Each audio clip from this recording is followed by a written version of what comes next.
ઉત્તર ગુજરાતમાં BZ group પર સીઆઈડીએ સકંજો કસ્યો। અરવલ્લી બીઝેડ ગ્રુપ પર સીઆઈડીના દરોડા પડતા ખળભળાટ મચ્યો। સીઆઈડી દ્વારા મેઘરજ, મોડાસા અને હિંમતનગરમાં દરોડા પાડવામાં આવ્યા હતા। માલપુરમાં બીઝેડ ગ્રુપની ઓફિસમાં સીઆઈડીની તપાસ પૂર્ણ થઈ। મયુર દરજી નામનો શખ્સ કે જે બીઝેડની ઓફિસ ચલાવતો હતો, પોલીસે મયુર દરજીની હાજરીમાં ડોક્યુમેન્ટ જપ્ત કર્યા છે। તપાસમાં અનેક લોકોની સંડોવણી બહાર આવે તેવી શક્યતાઓ સેવાઈ રહી છે।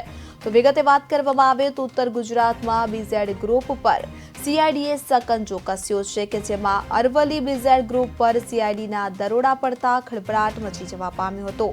બીઝેડ ગ્રુપના એજન્ટો પર સીઆઈડીના દરોડા તો પ્રાથમિક તપાસમાં બેફામ પોઝી સ્કીમનો ધંધો ચાલતો હોવાનું સામે આવ્યું છે। આ પોઝી સ્કીમમાં અનેક લોકોના રૂપિયા લાગેલા હોવાની ચર્ચા છે। સીઆઈડી દ્વારા મેઘરજ, મોડાસા અને હિંમતનગરમાં દરોડા પાડવામાં આવ્યા છે। તપાસમાં અનેક લોકોની સંડોવણી બહાર આવે તેવી શક્યતાઓ વ્યક્ત કરવામાં આવી રહી છે।